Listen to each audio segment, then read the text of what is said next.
বিসমিল্লাহির রহমানির রহিম। প্রিয় শিক্ষার্থী বন্ধুরা, আশা করি সবাই ভালো আছেন। ফটোশপে যারা নতুন রয়েছেন তাদের জন্য আজকে ক্লাসটি একটি গুরুত্বপূর্ণ ক্লাস। আজকে আমরা শিখব খুবই সহজ একটি কাজ, কিভাবে একটি ছবিকে সুন্দর করে তুলতে হয়। আসলে একটি ছবি সুন্দর করে তোলার জন্য ছবির মানটা প্রথমে আপনাকে যাচাই করতে হবে। ছবির মান অনুযায়ী আপনাকে এক এক ধরনের টুলস অ্যাপ্লাই করা হতে পারে, তবে সাধারণভাবে একটি ছবিকে সুন্দর করে তোলার জন্য আমরা এটি আজকে করব। তবে আমি যদি আপনাদেরকে দেখাই, এপাশে আমাদের আর একটা কিন্তু ছবি রয়েছে এপাশে, এটা কিন্তু আসলে এক ধরনের, আর এপাশে আমরা আজকে যেটা কাজ করব এটা কিন্তু অন্য ধরনের। এটাকে কিন্তু যে ছবিটা খেয়াল করবেন, এখানে কিন্তু সব ধরনের কিন্তু কালার রয়েছে। দেখা যায় এই যে ব্ল্যাকটা রয়েছে বা এই যে স্কিন কালারটা রয়েছে, সব কিন্তু এক ধরনের কালার রয়েছে, ঠিক আছে। এখানে কিন্তু আলাদা তেমন কোনো পার্থক্য নেই, খুব কম, একটু হালকা। আর এপাশে কিন্তু এখানে দেখেন একটু বেশি ফোকাস করা হয়েছে, এখানে স্ক্রিনে লাইটটা পড়েছে, এপাশে লাইট পড়েনি।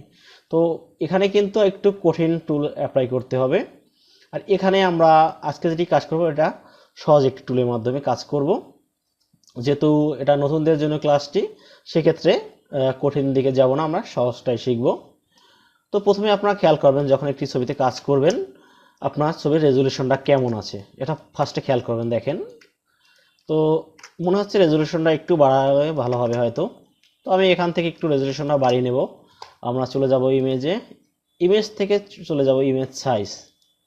দেন এখানে দেখতে পাচ্ছেন কিন্তু 72 রয়েছে, আমি এখানে 300 করে দিচ্ছি। আসলে রেজুলেশনটা বাড়িয়ে একটু কাজ করলে একটু ভালো লাগে কাজটা আসলে করতে, খুব ইজি আসলে বোঝা যাচ্ছে।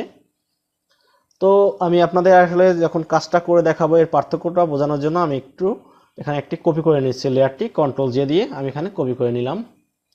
আসলে আপনাদের কপি করতে হবে না, আমি জাস্ট আপনাদেরকে পার্থক্যটা দেখানোর জন্য এখানে কপিটা করে রাখলাম। তো আমরা যে কোনো একটি লেয়ারে কাজ করতে পারবো, আমি উপরেরটাই কাজ করতেছি। এখন এখানে খেয়াল করবেন, এখানে যে ছবির যে রয়েছে এই ছবিটা কিন্তু এক ধরনের রয়েছে। আসলে এটাকে আমরা একটু লাইট করব, সেক্ষেত্রে কি করব, কিবোর্ড থেকে কন্ট্রোল এল প্রেস করলেই হবে। এখানে আপনাকে এখানে কিন্তু এর যে কন্ট্রাস্টটা এখানে বা লাইটের যে লেভেলটা রয়েছে এটা কিন্তু বাড়ানো কমানো যাবে। এখানে আমি যেভাবে বাড়াচ্ছি বা কমাচ্ছি এভাবে যে আপনাদেরও করতে হবে এমনটা নেই। আসলে আপনার ছবির মান অনুযায়ী আপনি বাড়াবেন কমাবেন। এখানে কিন্তু একটি রয়েছে এখানে মান কমানো বাড়ানোর, আর এছাড়াও আরেকটি যেখানে রয়েছে কন্ট্রোল এখানে এম প্রেস করলেও হবে। আমি যেহেতু এখানে স্ক্রিন রেকর্ড করতেছি সেক্ষেত্রে কিন্তু অনেক সময় শর্টকাট কি কাজ করে না। সো আমি এখানে আর দেখা যায় আমি এখানে ট্রাই না করে আমি চলে যাচ্ছি, এখানে ম্যানুয়ালি চলে যাব ইমেজ থেকে অ্যাডজাস্টমেন্ট।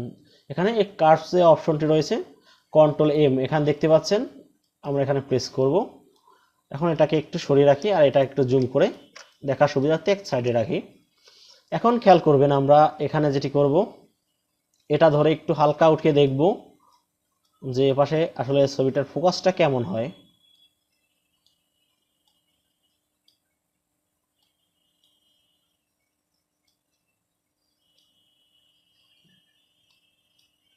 ওকে, আর আপনারা চাইলে এপাশ থেকেও আপনাদের মান অনুযায়ী এপাশ থেকে কাজ করতে পারেন ছবিতে।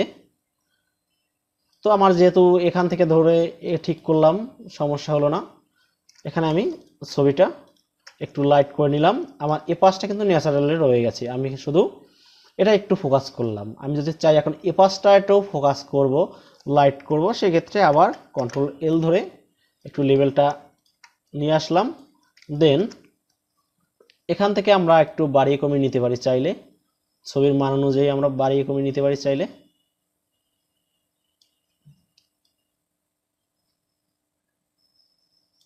ওকে, এখন দেখেন ছবিটা কিন্তু একটু লাইট হয়েছে, পার্থক্যটা আমি আপনাদেরকে এখন একটু দেখাই। এখানে আগে ছবিটা ছিল ঠিক এভাবে, এখন আমরা কাজ করার পরে এতটুকু আমরা উজ্জ্বলতা বৃদ্ধি করতে পেরেছি। তো মূলত আসলে স্টুডিওতে যেটি করে থাকে সাধারণভাবে এতটুকুই এরা আসলে কাস্টমাইজ করে থাকে একটা ছবিতে। আর এখানে যে আরেকটি ছবি রয়েছে এটা আসলে এর প্রক্রিয়াটা একটু জটিল প্রক্রিয়া, এর ভিডিও আমার চ্যানেলে দেয়া আছে, আপনারা এটি আপনারা পেয়ে যাবেন, আমার ভিডিও ডেসক্রিপশনে লিংক দেওয়া থাকবে অবশ্যই। তো প্রিয় শিক্ষার্থী বন্ধুরা, আশা করি আপনারা যারা নতুন রয়েছেন আজকে ভিডিওটি দেখে আপনাদের একটু হলেও উপকৃত হয়েছেন। অবশ্যই আমার চ্যানেলটি সাবস্ক্রাইব করে সাথেই থাকুন। ভালো থাকবেন সবাই। আল্লাহ হাফেজ।